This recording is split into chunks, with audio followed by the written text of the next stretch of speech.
Hello everyone, आज हम लोग डिस्कस करने जा रहे हैं रेलवे ग्रुप डी का एक और प्रीवियस ईयर का पेपर। जैसे कि अपने चैनल पे एक सीरीज़ चल रही है जिसमें हम लोगों ने लगभग तीन या चार पेपर डिस्कस कर लिए हैं। अब उसी के आगे हम लोग कंटिन्यू कर रहे हैं। उससे पहले अगर आप चैनल पे न्यू हैं तो चैनल को सब्सक्राइब कर लीजिए, बेल आइकन को प्रेस कर लीजिए और वीडियो को लाइक करिए और ज़्यादा से ज़्यादा शेयर करिए ताकि ये फैमिली और बड़ी हो सके और आप लोगों को इस ऐसे ही रोज़ रोज़ नए अपडेटेड वीडियोज़ मिलते रहें। चलिए स्टार्ट करते हैं। तो पहला क्वेश्चन जो हमारे स्क्रीन पर आ रहा है, वो पहला क्वेश्चन जो हमें दिया गया है वो ऑड वन आउट का है। मतलब आपको विषम संख्या फाइंड करनी है। इसमें क्या फाइंड करना है? विषम, कि सबसे अलग कौन सा है। तो देखते हैं कि जो पहला नंबर लिखा हुआ है, देखिए इसमें एक चीज़ ध्यान से देखिए कि इसमें जो भी नंबर दिए हैं वो अंग्रेजी की वर्णमाला के कुछ नंबर्स दिए हुए हैं। ABCD दिया हुआ है, इस तरीके के कुछ वर्णमाला के वर्ड दिए हुए हैं। तो अल्फाबेट देखिए, पहला वर्ड इसमें I दिया हुआ है, दूसरा A है, फिर D एंड देन U दिया हुआ है। तो आप इसमें से एक चीज़ नोटिस करिए कि इसमें देखिए सारे के सारे जो अल्फ़ाबेट्स हैं वो सारे के सारे वॉवेल्स दिए हुए हैं। सिर्फ एक नंबर इसमें जो दिया है वो कॉन्सोनेंट है, वो है D। D जो है वो कॉन्सोनेंट है, इसलिए ये हमारा अलग हो जाएगा और बाकी सारे वॉवेल्स दिए हुए हैं। तो इसका आंसर हो जाएगा, इसके हिसाब से आया C, और C जो हमारा है वो ऑप्शन नंबर A में दिया गया है। तो हमारा A आंसर सही हो जाएगा। चलिए नेक्स्ट क्वेश्चन पे चलते हैं। नेक्स्ट क्वेश्चन जो हमारा दिया गया है ये एक सीरीज का क्वेश्चन है। ये सीरीज जो है ये अल्फाबेटिकल सीरीज कहलाती है। मैंने आपसे बहुत पहले भी डिस्कशन किया हुआ था। इससे पहले जो 3 प्रैक्टिस सेट कराए उनमें सब में मैंने आपको बताया है कि अल्फाबेट सीरीज बहुत इंपॉर्टेंट है, जो हमारे एग्जाम से पूछी जाती है। ऑलमोस्ट सारे एग्जाम से ये पूछी जाती हैं। तो आप लोगों को इसको ध्यान से पढ़ना चाहिए और फॉलो करना चाहिए। थोड़ा सा क्वेश्चन को मैं जूम कर दे रहा हूँ ताकि आप लोगों को दिख जाए ईजिली। चलिए देखिए इसमें क्या दिया हुआ है। इसमें कुछ नंबर दिया हुआ है, अल्फाबेट्स दिए हैं। इनको आप लिख लीजिए X, S, O, question mark और J दिया हुआ है। अब इन सब की जो नंबरिंग है उसे हम डाल लेते हैं। तो इसकी जो नंबरिंग होती है वो क्या होती है? ये होता है आपका 24 नंबर पर, ये होता है आपका 19 नंबर पर, ये होता है 15 नंबर पे और नेक्स्ट होता है ये 10 नंबर पे। अब हमें क्या करना होगा, हम इसके बीच का गैप चेक करते हैं। गैप चेक करते पता चला कि पहले वाले में हमें -5 किया गया है, देन नेक्स्ट वाले में -4 किया गया है। तो इसके आगे क्या हो सकती है? जब 5, 4, 3 आएगा तो नेक्स्ट नंबर पे क्या करेंगे? 3, और देन उसके नेक्स्ट नंबर पे करेंगे 2। अब 3 करते ही 15 में से अगर हम 3 घटाएंगे तो हमारे पास आएगा 12, और 12 नंबर पर जो हमें मिलता है लेटर वो मिलता है L। क्या 12 नंबर पे L है? और फिर उसके आगे भी चेक करेंगे, क्योंकि यहाँ से हम लोग छोड़ देते हैं चेक करके कि ये हो गया कंप्लीट, बट नहीं, उसके आगे देखते हैं क्या कंप्लीट कर रहा है। तो जी हाँ, जैसे ही हमने देखा कि L के बाद 2 माइनस करेंगे तो 10 आएगा, और 10 पे J आ रहा है। इस मीन्स हमारा L जो है वो आंसर सही हो जाएगा, और L हमारा जो दिया है वो ऑप्शन नंबर C में दिया हुआ है। तो हमारा आंसर क्या हो जाएगा? Option number C।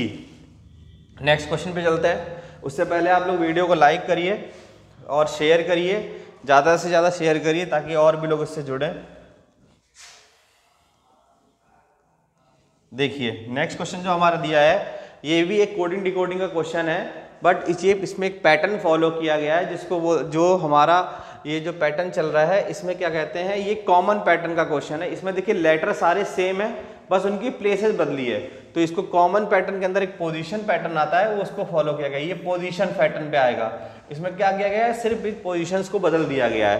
तो देखिए इसमें सिंपल सा लिखा हुआ है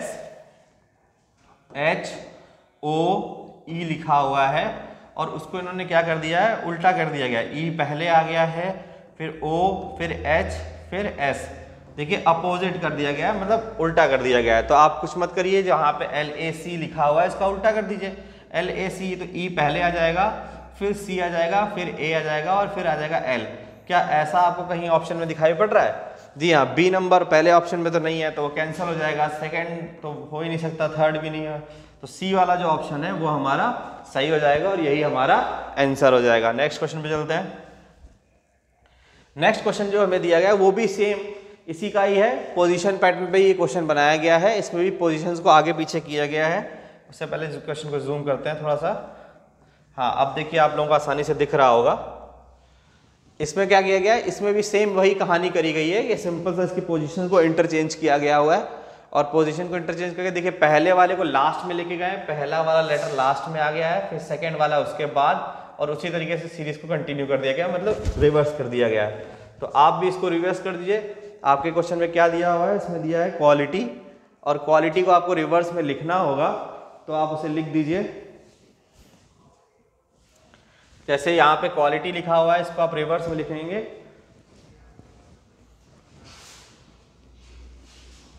क्वालिटी को आप रिवर्स में जब लिखेंगे तो देखिए इसमें सिंपल है, उल्टा कर दीजिए। सिंपल है, क्या हो जाएगा, y पहले आ जाएगा, तो y t i l a u q, ऐसा कहीं आपको दिया हुआ है? जी हाँ, देखिए पहला वाला ऑप्शन में क्या लिखा है, y t i, बट यहाँ पे u दे दिया है तो ये गलत हो जाएगा। नेक्स्ट पे आते हैं, यहाँ पे i दिया हुआ है तो ये भी गलत हो जाएगा। इधर वाले पे आएंगे तो ये भी गलत हो जाएगा। तो सिर्फ एक ऑप्शन है, ऑप्शन नंबर सी, जो हमारे आंसर को कंप्लीट करता है। और देखिए जो भी हमने लिखा हुआ है वही हमारे आंसर में दिया हुआ है, तो हमारा आंसर नंबर सी सही हो जाएगा। नेक्स्ट क्वेश्चन पे चलते हैं। नेक्स्ट क्वेश्चन देखिए दिया हुआ है, ये हमें कथन और तर्क का क्वेश्चन दिया है। कथन और तर्क, कथन और धारणा और कथन निष्कर्ष, ये सारे बहुत इंपॉर्टेंट टॉपिक्स हैं। इनको आपको बहुत ध्यान से पढ़ना होगा, क्योंकि पिछले साल इन्होंने रेलवे में बहुत सारे मार्क्स, बच्चों को बहुत परेशान किया इन टॉपिकों ने। तो इसको आप थोड़ा ध्यान से पढ़ें, क्योंकि ये बहुत इंपॉर्टेंट है और ऐसे क्वेश्चन बहुत पूछे जाएंगे और अभी भी पूछे जाएंगे। बहुत ज़्यादा श्योरिटी है कि फिर से पूछे जाएंगे। लिखा हुआ है पैसा सभी अपराधों का मूल कारण है, ये कथन दिया हुआ है, ठीक है। अब तर्क मतलब इमेजिनेशन आपको लगानी है। यहाँ पे लिखा है हर अपराध का एक कारण होता है, बिल्कुल सही बात है। अगर आदमी कोई ना कोई, हर किसी न किसी क्राइम के पीछे, किसी न किसी कोई भी गलत काम आदमी अगर करता है तो उसके पीछे कोई ना कोई रीज़न जरूर होता है। तो ये बिल्कुल सही बात कह रहे हैं कि पैसा सभी अपराधों का मूल कारण है। इन्होंने 100% श्योरिटी के साथ कहा है, तो ये बात मान ली जाएगी। दूसरा लिखा होगा यहाँ हर स्थिति में अपराध है, ऐसा तो कहना मुश्किल है कि यहाँ हर स्थिति में अपराध है। हर स्थिति में अपराध तो नहीं पॉसिबल है, तो सेकंड ऑप्शन हमारा गलत हो जाएगा। तो पहला आंसर सिर्फ सही होगा, और पहला हमें कहाँ दिया हुआ है, वो हमें ऑप्शन नंबर डी में दिया है, तो डी हमारा आंसर सही हो जाएगा। नेक्स्ट पे चलते हैं। नेक्स्ट क्वेश्चन जो दिया है हमको मिरर का दिया है। मिरर इमेज आपको पता होगी, दर्पण इमेज जो होती है, मिरर इमेज, वो हमें दिया हुआ है। अब हमें इसे करना है, अब हमें इसका उल्टा बना देना होगा। तो देखिए यहाँ पर जो फिगर दिया हुआ है, इसका हम कुछ नहीं करेंगे, देख लीजिए पहले दिख रहा है कि नहीं दिख रहा है, एक मिनट। ये ऐसा कुछ इमेज बना हुआ है। अब देखिए इसमें क्या किया गया, ये पहला तो देखिए ये इमेज कुछ इस तरीके से बना, तो क्वेश्चन हम डी और सी तो सिंपल सा कैंसिल आउट हो जाएगा। और सेम आपको एक चीज़ देखिए, जब मिरर होता है तो जस्ट अपोजिट जाता है, मतलब ये डंडा, ये लाइन इस तरफ जानी चाहिए, ये लाइन सीधे सीधे इस तरफ आनी चाहिए, और इसके बाद जो आपके ये एरो बने हुए हैं इनकी पोजीशन को बदलना पड़ेगा। और जो ये देखिए ये जो लाइन बनाई गई है, इसको आप बनाएंगे, और जो ये एरो दिख रहा है ये चेंज हो जाएगा। तो कुछ इस तरीके का इमेज क्रिएट होना चाहिए, और ऐसा इमेज सिर्फ ऑप्शन नंबर ए में हो रहा है, क्योंकि देखिए सी और डी तो ऑलरेडी कट चुके थे, उसमें तो कुछ इमेज में बनी नहीं रही थी। उसके बाद आता है बी ऑप्शन। बी ऑप्शन जो दिया हुआ सिमिलर दिया हुआ था, सेम जैसा ये बना हुआ है, बी भी सेम दिया, तो ये भी कट जाएगा। तो बचा सिर्फ क्या, ए। और ए ऑप्शन हमें किस नंबर पे दिया हुआ है, वो है ऑप्शन नंबर डी पे दिया हुआ है, तो डी हमारा आंसर हो जाएगा। नेक्स्ट क्वेश्चन पे चलते हैं। नेक्स्ट क्वेश्चन जो हमारा दिया है वो ऑड वन आउट का क्वेश्चन है। जैसे अभी हम लोगों ने एक ऑड वन आउट क्वेश्चन किया था जिसमें अल्फाबेट दिए हुए थे, यहाँ पे कुछ एक इमेज दी हुई है। इस इमेज को देख के बताना है कि इसमें सबसे कौन सा अलग है। बहुत आसान है, देखिए इसमें सिंपल सा कुछ नहीं किया गया है। पहली इमेज में क्या दिया हुआ है, पहली इमेज इधर देखिए, पहली इमेज में एक सिंगल शेडेड पोर्शन दिया है लाइनों के साथ में, पर दूसरे में ये बड़ी लाइनें दी हुई हैं, इधर भी बड़ी दी हुई है और इधर भी दी है। इसका मतलब कि इस स्क्वायर में ये हाफ पार्ट कवर कर रहा है, बट इस वाले में सिर्फ 1/4 पार्ट कवर कर रहा है, तो इसलिए यही अलग हो जाएगा और ऑप्शन नंबर ए अलग हो जाएगा। तो ये हमारा आंसर हो जाएगा। वीडियो पसंद आ रहा हो तो लाइक करिए, ज़्यादा से ज़्यादा शेयर करिए, और जो भी लोग चैनल पे न्यू है उसे सब्सक्राइब कर लीजिए। बेल आइकन को जरूर प्रेस कर लीजिएगा, क्योंकि उससे आपको नोटिफिकेशन मिलते रहेंगे। नेक्स्ट क्वेश्चन हमारे एक स्क्रीन पर है, जो कि एक वेन डायग्राम का क्वेश्चन है। वेन डायग्राम हमारा बहुत इंपॉर्टेंट है। ये भी वेन डायग्राम से भी बहुत सारे क्वेश्चन बनते हैं। देखिए इसमें लिखा हुआ है महिलाएं, तो महिलाएं जितनी होती हैं, पहला इसको बड़ा कर देता हूँ फिगर, तो आपको दिखेगा थोड़ा सा। महिलाएं क्या होती हैं, महिलाएं माताएं और बहनें। तो जो महिलाएं होती हैं, महिलाओं के अंदर ही माताएं आती हैं और बहनें भी आती हैं। तो इस फिगर के इसके अकॉर्डिंग हमारा फिगर ये बनता है। तो ये फिगर हमें किस ऑप्शन में दिया है? ऑप्शन नंबर डी में दिया है, तो डी हमारा आंसर हो जाएगा। नेक्स्ट क्वेश्चन पे चलते हैं। नेक्स्ट क्वेश्चन हमारा दिया हुआ है, देखिए इसमें कुछ इमेजेस दी हुई हैं, उन इमेजेस के अकॉर्डिंग हमको आंसर देना है। अब इसमें क्या है, देखिए 3 इमेजेस बनी हुई हैं, एक पे एक बार एरो इस तरफ को जा रहा है। देखिए इसमें 3 इमेजेस बनी है, एक बार एरो हमारा सामने को जा रहा है इस तरफ को, एक बार एरो हमारा ऊपर को जा रहा है, ठीक है, और एक बार एरो हमारा नीचे को जा रहा है। सेम देखिए, सेम चीजें जो इसमें दिखाई गई हैं वही सेम नीचे वाले फिगर में भी दिखाई गई। ये देखिए दिख रहा है, ये दिख रहा है और ये दिख रहा है, पर जब नीचे वाले में आता तो इसमें एक तो दिख गया, दूसरा दिख गया इधर वाला एरो, पर ये नीचे वाला एरो नहीं दिख रहा था। तो इसका मतलब कि हमारा जो तीसरी इमेज होगी उसमें वो नीचे वाला ही एरो होगा। और नीचे वाला एरो हमारा किस में दिया हुआ है? जी हाँ, नीचे वाला एरो हमारा 2 दिए हुए हैं नीचे के एरो। एक में देखिए यहाँ पे 3 दिए हुए हैं, 3 लाइनें बनी हुई हैं, और एक में हमारी 2 लाइनें बनी हैं। अब हमें ये देखना होगा 3 और 2 का कॉन्सेप्ट क्या था। तो देखिए इसमें क्या था, यहाँ पर 3 थी, यहाँ पर 3 थी, यहाँ पर 3 थी, तो यहाँ 3 वाली हो गया, यहाँ पर 2 थी, यहाँ पर 2 थी, तो यहाँ पर 2 वाला नहीं, यहाँ 1 वाला दिया है, तो हमें अब 2 लाइन वाला बनाना पड़ेगा। तो मतलब हमारा इमेज कुछ ऐसा बन जाएगा और यही हमारा आंसर हो जाएगा। और ये हमें दिया है ऑप्शन नंबर सी में, तो सी हमारा आंसर हो गया।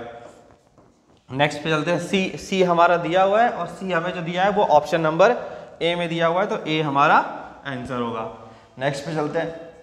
नेक्स्ट क्वेश्चन है, फिर से एक इमेज का क्वेश्चन दिया हुआ है, मिरर इमेज का ही क्वेश्चन है, ये दर्पण इमेज बतानी है। अब इसमें देखिए क्या है कि जस्ट इसका अपोजिट होगा। आप इसको बनाएंगे, पहले फिगर थोड़ा सा बड़ा करता हूँ, ये देखिए फिगर कुछ इस प्रकार है। अब इसमें देखिए क्या किया गया है कि ये पहली जो इमेज है वो इधर बनाई गई है, कुछ इमेज ऐसी बनी हुई है। अब हमें इसका उल्टा बनाना है, तो इसका उल्टा बनाने में क्या होगा, ये सब कुछ सेम रहेगा, बस जो ये डॉट है वो इस तरफ आ जाएगा। और ऐसा हमें किस फिगर में दिखाई पड़ रहा है? ऐसा हमको सिर्फ एक फिगर में दिखाई पड़ रहा है, वो है नहीं, 2 फिगर्स में हमें दिखाई पड़ रहा है। पहले बात तो ये वाला तो कैंसिल आउट हो जाएगा, सेम ये भी कैंसिल हो जाएगा, बचे 2 फिगर। 2 फिगर मतलब ए और बी, ए और बी में बच रहा है। पर एक चीज़ ध्यान से देखिए, जो ए का जो फिगर है वो छोटा है साइज में, और इसका जो बी वाला, इसमें जो क्वेश्चन दिया था वो बड़े फिगर पे दिया था। तो हमारा बड़ा वाला जो है वो सिर्फ बी ऑप्शन में दिया है, और बी ऑप्शन हमारा सही हो जाएगा। और बी हमें ऑप्शन नंबर ए में लिखा हुआ है, तो यही हमारा सही होगा। ये चीज़ एग्जाम में ध्यान रखिएगा कि यहाँ पर जो ये ऑप्शन बना के देंगे वो यहाँ पर ऊपर नीचे दे सकते हैं, और मोस्टली वो ऊपर नीचे ही देते हैं। तो जब ऊपर नीचे दिया होगा तो कंफ्यूज मत होइएगा, और क्वेश्चन को ध्यान से रीड करके ऑप्शन में टिक करिएगा। नेक्स्ट क्वेश्चन जो दिया गया है, ये आपका क्वेश्चन जो नेक्स्ट है, ये आपका वेन डायग्राम का क्वेश्चन है, बट ये सिलॉग्स वाले वेन डायग्राम्स का क्वेश्चन है। इसमें देखिए लिखा हुआ है कोई बिल्ली सफ़ेद नहीं है। तो कोई बिल्ली सफ़ेद नहीं है तो बिल्ली बना लो, बिल्ली बना लो, और वो सफ़ेद नहीं है तो अलग कर दो, क्रॉस लगा के सफ़ेद लगा दो। नेक्स्ट क्या दिया हुआ है उसने, कुछ सफ़ेद पांडा है, तो कुछ सफ़ेद पांडा बना दो। ये हमारा एक वेन डायग्राम क्रिएट हो गया, ये हमने एक बना के रख लिया। अब उसने पहली स्टेप हमसे क्या पूछी है, पहली स्टेप उसने हमसे पूछी है कि सभी पांडा सफ़ेद हैं। जब उसने पहले से ही बोल रखा है कि कुछ पांडा सफ़ेद हैं, तो सभी कैसे हो सकते हैं? बिल्कुल गलत, तो पहला स्टेटमेंट गलत। नेक्स्ट पे आते हैं। नेक्स्ट जो कंक्लूजन दिया हुआ है, कुछ बिल्लियाँ सफ़ेद हैं। कुछ बिल्लियाँ सफ़ेद कैसे हो सकती है, जब उसने पहले ही बोल रखा है कि सारी की सारी बिल्लियाँ सफ़ेद नहीं होंगी। तो फिर सिंपल सी बात है, देखने वाला भी गलत हो गया। तो इसमें कौन सा ऑप्शन हो जाएगा? आंसर नंबर डी, ना तो 1 ना तो 2, तो डी आंसर हो जाएगा। नेक्स्ट क्वेश्चन पे चलते हैं। नेक्स्ट क्वेश्चन जो दिया है वो हमें कथन और तर्क का दिया हुआ है। आप पहले इस क्वेश्चन को थोड़ा सा रीड कर लीजिए, बहुत इंपॉर्टेंट क्वेश्चन है। इसको मैं थोड़ा सा और बड़ा कर देता हूँ ताकि आप लोगों को स्क्रीन पे बहुत क्लियर दिखाई पड़े। हाँ, आप इसको पहले रीड कर लीजिए।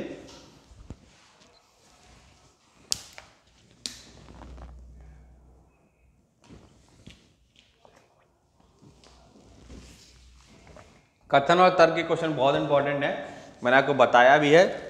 उसी का ये एक क्वेश्चन है, इसमें लिखा हुआ है मच्छरों के उत्पन्न होने से बचने का उपाय क्या है? मच्छरों के उत्पन्न होने से बचने का उपाय क्या है?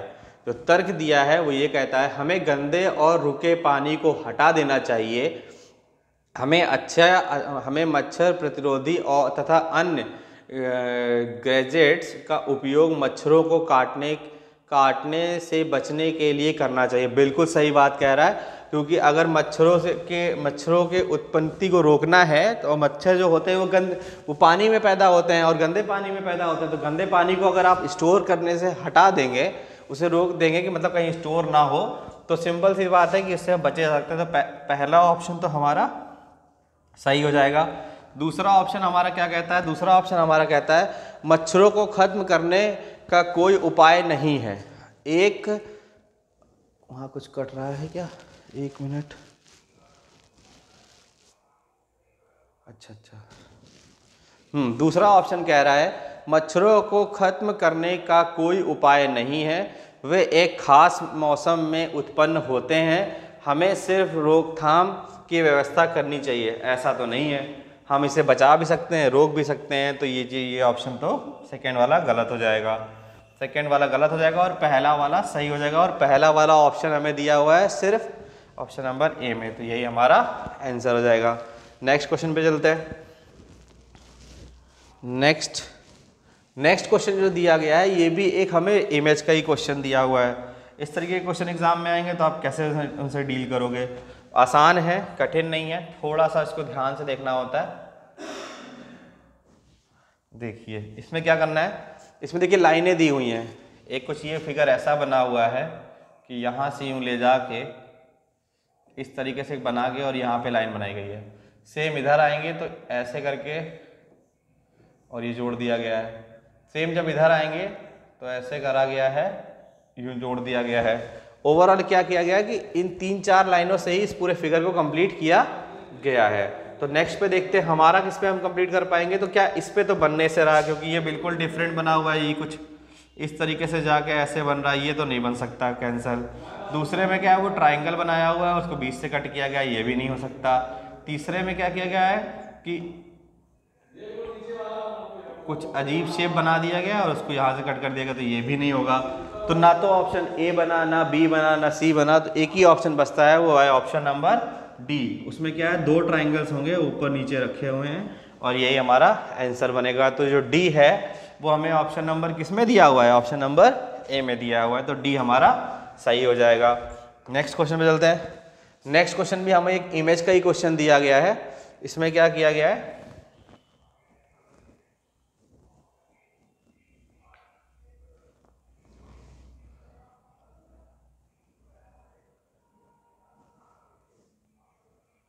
ये हमें एक क्वेश्चन दिया गया है, ये भी एक इमेज का ही क्वेश्चन है। अगर ऐसा क्वेश्चन एग्जाम में आएगा तो आप कैसे सॉल्व करोगे?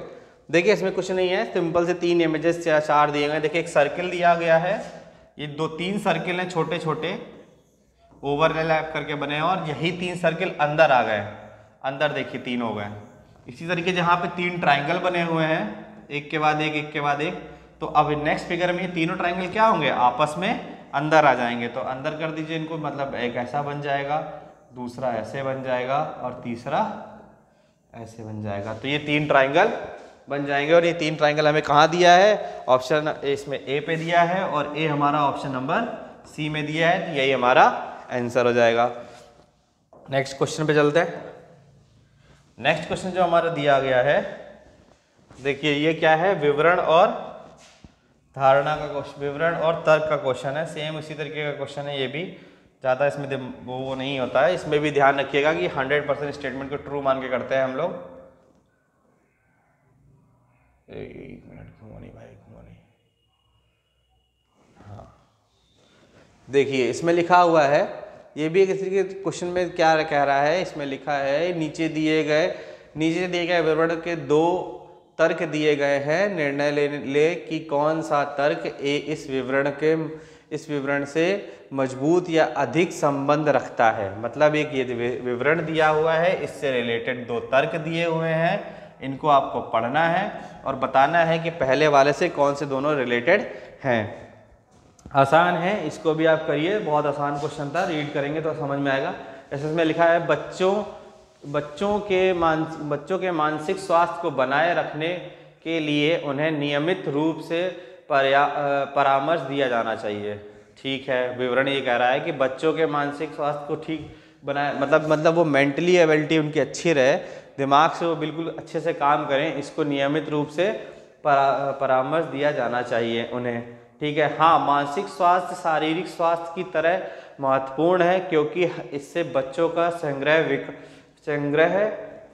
इससे बच्चों का समग्र विकास होता है। बिल्कुल सही कह रहा है कि जब बच्चे होते हैं उनको हेल्थ के साथ साथ उनका ब्रेन डेवलप भी होना बहुत ज़रूरी है। तो अगर हेल्थ के साथ साथ ब्रेन डेवलप होगा तभी वो अच्छे से काम कर सकते हैं। तो इसके अकॉर्डिंग पहला ऑप्शन हमारा सही हो जाएगा। तो पहला बिल्कुल सही है। दूसरा हमें दिया हुआ नहीं, परामर्श एक समय साध्य कार्य है और इससे बच्चों के समय का अपव्यय होगा। ऐसा तो नहीं है कि फिजूल में खर्च हो जाएगा बच्चों का, बिल्कुल ज़रूरी है। अगर आप उसका मानसिक विकास नहीं करेंगे, उसके ब्रेन को ठीक नहीं रहेगा, तो वो अच्छे से ना पढ़ पाएगा और ना ही कुछ कर पाएगा। तो ये तो गलत हो जाएगा। तो इसके हिसाब से पहला ऑप्शन सही हो जाएगा और पहला दिया है केवल नंबर 1 पे। नेक्स्ट क्वेश्चन में चलते हैं। अगर किसी को कोई भी क्वेश्चन में डाउट आता है तो वो कमेंट करके ज़रूर बताए, और जो भी वो चाहता है कि इसमें इम्प्रूवमेंट होना चाहिए तो वो भी हम लोगों को सजेस्ट करें। उसके लिए भी हम लोग बहुत जल्द काम करेंगे। और जो भी आप लोगों को जिस टॉपिक से भी रिलेटेड क्लासेस चाहिए उसे कमेंट कर दें। हम लोग उन कमेंट्स को के अकॉर्डिंग आपका जो भी टॉपिक बचा हुआ है उसे भी स्टार्ट कर देंगे। देखिए नेक्स्ट क्वेश्चन हमारा क्या कहता है। नेक्स्ट क्वेश्चन जो हमें दिया गया है वो दिया है कथन। एक लिखा हुआ है कि कथन और निष्कर्ष का क्वेश्चन है। मतलब इसमें देखिए जो कथन होता है उसको 100% सही मान के काम करेंगे। ये चीज़ मैंने कई बार बताई है और हमेशा बताता हूँ जब भी मैं टॉपिक पढ़ाता हूँ। जब भी इस टाइप के क्वेश्चन आते हैं, राम के चचेरे भाई श्याम ने चाय पीते हुए कहा, नागपुर में अति विषम जलवायु है। ठीक है, मतलब बहुत ही नॉर्मल, मतलब ना तो सर्दी ना तो गर्मी। नागपुर में सर्दियों में सर्दी और गर्मियों में गर्मी होती है। तो सिंपल सी बात है, बिल्कुल सही कह रहा है। नागपुर में सर्दी के टाइम पे सर्दी होती है, गर्मी टाइम पे गर्मी होती है। राम और श्याम चचेरे ममेरे भाई बहन हैं।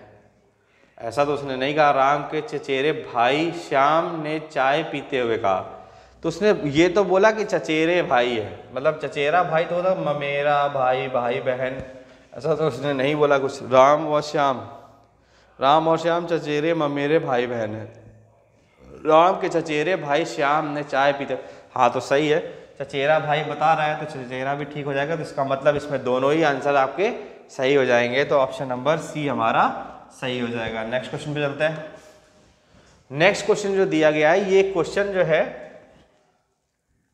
ये बहुत इंपॉर्टेंट क्वेश्चन है, इसको समझिएगा। इसमें एक क्वेश्चन है पर दो तरीके से क्वेश्चन जोड़ दिए गए हैं। ये क्वेश्चन एक है ब्लड रिलेशन का। ठीक है, इसमें आपको ब्लड रिलेशन का एक क्वेश्चन मिलेगा। ये क्वेश्चन आपका ब्लड रिलेशन का है, पर इसमें देखिए किया क्या गया है, आपको कुछ डिटेल बताई गई है और उसके अकॉर्डिंग कहा गया है आपको आंसर देना है। तो पहला डिटेल इसमें लिखा हुआ है कि बनाना पड़ेगा आपको। x जो है x y का भाई है। x, ये कलर तो दिखेगा भी नहीं। x जो है वो y का भाई है। तो x y का भाई है तो x यहाँ होगा और y बगल में आएगा और इसका भाई है, तो ये आप इस तरह डिनोट कर लेंगे। नेक्स्ट लिखा हुआ है z y की माँ है। तो जो z है वो y की माँ है, तो इसको आप सर्किल में डाल दीजिए। फिर लिखा है तो, ये एक फिगर बन के तैयार हो गया। तो y का x से क्या संबंध है, y का x से क्या संबंध है, इन दोनों का संबंध बताना है। तो ये तो माँ बेटे निकले, ये माँ और बेटे निकले, सन और मदर का रिश्ता आ रहा है। ठीक है,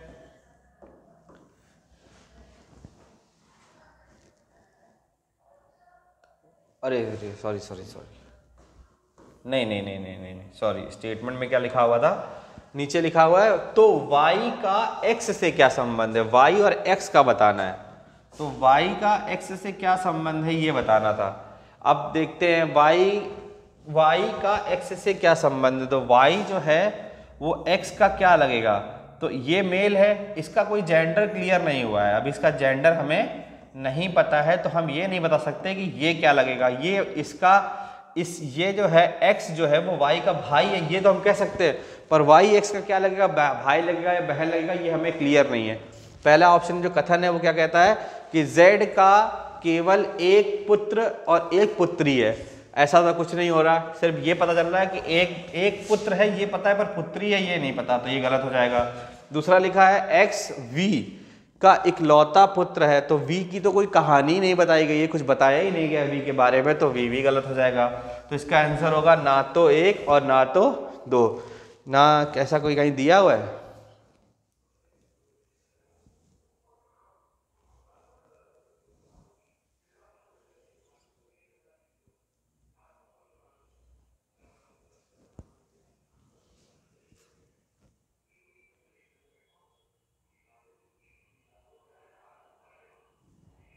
अच्छा, तो इस वाले से इसके आपको हेल्प मिल सकती थी, मतलब 1 या तो 2, ये वाला होगा सी वाला, ना तो 1 ना तो 2 नहीं, सी वाला ऑप्शन हमारा हो सकता है अकेले में। नेक्स्ट क्वेश्चन आता है। नेक्स्ट क्वेश्चन जो हमें दिया हुआ है वो भी एक, देखिए क्या लिखा है, वो एक डायग्राम का क्वेश्चन है, और डायग्राम में क्या करना है, सिंपल है ये भी, इसको थोड़ा सा बड़ा करता हूँ।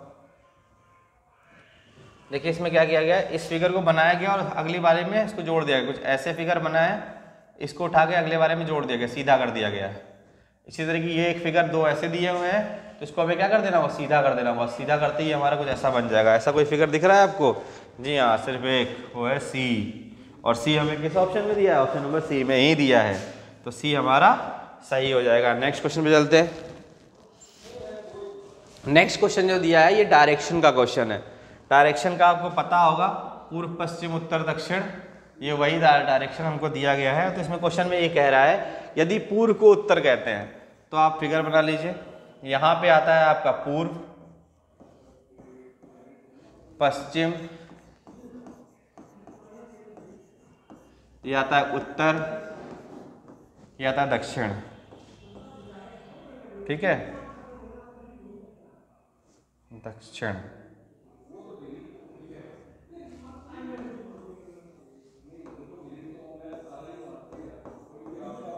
ठीक, तो वो कह रहा है कि अगर पूर्व को उत्तर कहा जाता है, मतलब पूर्व को अगर हम उत्तर कहते हैं, 90 डिग्री इसको चेंज करते हैं, तो दक्षिण को क्या करते हैं, दक्षिण को फिर 90 डिग्री घुमा दो, दक्षिण को 90 डिग्री घुमाते ही क्या आ जाएगा, पूर्व बन जाएगा।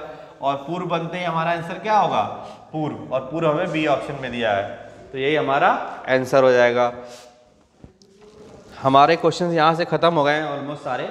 तो इससे पहले आप लोगों से एक रिक्वेस्ट है कि चैनल को सब्सक्राइब कर लीजिए, बेल आइकन को प्रेस कर लीजिए, और ज़्यादा से ज़्यादा शेयर करिए। आप लोग शेयर नहीं कर रहे हैं तो हम लोगों को मोटिवेशन नहीं मिलता है, अगर मोटिवेशन नहीं मिलेगा तो हम लोग काम कैसे करेंगे। तो प्लीज़ शेयर करिए, न्यू है तो चैनल को सब्सक्राइब कर लीजिए, बेल आइकन ज़रूर प्रेस कर लीजिए, ताकि आपको सारे जो भी लेक्चर्स हमारे चैनल पे चल रहे हैं उन सब के बारे में नोटिफिकेशन मिलता रहे। और अगर आपको किसी और टॉपिक से रिलेटेड भी लेक्चर्स चाहिए तो बताइए, हम लोग टॉपिक वाइज भी क्लास स्टार्ट करने वाले हैं। अभी ये प्रैक्टिस सेशन हमारा चल रहा है रीजनिंग का, बहुत जल्द हम लोग टॉपिक वाइज भी क्लासेस स्टार्ट करने वाले हैं। तो आप लोगों से एक रिक्वेस्ट है कि आप लोग इस चीज़ को, जो भी टॉपिक में जिसको डाउट हो वो कमेंट में पिन कर दे, हम लोग उसके बारे में भी स्टार्ट करने जा रहे हैं। उससे